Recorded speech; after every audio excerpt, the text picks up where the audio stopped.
Instead of going right to the rules, I want to get everybody on the same page about what minimal and moderate sedation really is. Then I'm going to spend about 5 minutes, maybe 10 minutes on what the blue ribbon panel was. I think there's some really important information in there.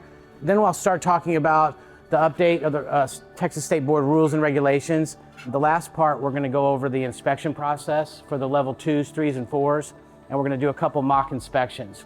The problem is, in my opinion, as is often the case in legislation, the intention is very good, and instead of identifying what the actual problem is, an appropriate solution, you end up with a shotgun approach, and you end up with a lot of unintended consequences. In the political and regulatory world, there's a saying that if you're not at the table, you're on the menu. So when you start wondering, why am I having to fill out all these forms? Is because not enough people were sitting at the table at the time when the decisions were made in order to advocate for your point of view.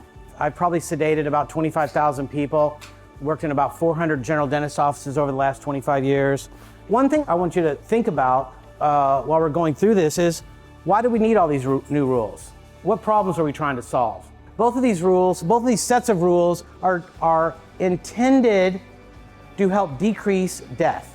We're trying to prevent the deaths from occurring for opioid abuse, and we're trying to prevent deaths from occurring under anesthesia and dentistry, okay? I would have been sure as a novice this patient wasn't sedated deeply enough.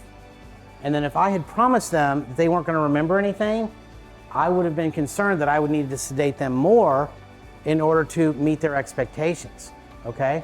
But as you gain more experience, you know that this guy is not going to remember anything you're doing.